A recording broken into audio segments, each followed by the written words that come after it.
Assalomu alaykum azizlar. Mana bugun sizlarga yana bir muhim ma'lumot aytib ketamiz. Daraxtlarda bo'ladigan kemiruvchi hasharot qurt deymiz buni.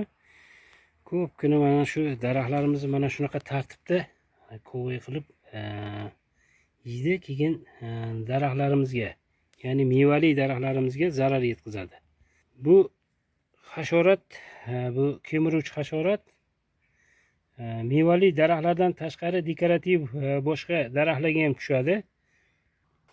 Asosan mana shunaqa katta yo'g'on bo'lgan 5 yildan yuqori 10 yilgacha bo'lgan daraxtlar, undan katta bo'lgan daraxtlarimizga tushishi mumkin. Shuning uchun oldini olish uchun mana shu yanvar fevral oylarida, ya'ni chillada sug'orish kerak, sug'orishlarni amalga oshirish kerak. Keyin mana shu tanalarini, ya'ni 1 metr atrofida oqlab qo'yishimiz mana shu foydali bo'ladi. Endi azizlar, sug'orish deganimizda bizlar dehqon tili bilan aytganda yahob suvi berish degan tushuncha bor. Dehqonlarimizda mana shu yahob suvini berishimiz kerak. Asosan mana shu yanvar fevral oylarida chillada berilsa maqsadga muvofiq bo'ladi. Bundan tashqari endi fevral oxiri, martlari boshida kunlar isishi bilan kurtaklar chiqarmasdan oldin, mana shu daraxtlarimizni kurtaklari chiqarmasdan oldin bu daraxtlarimizni oqaylashishlari, keyin oqay bilan medni kuparossa aralashtirib bordoz suyuqligini sepishimiz kerak.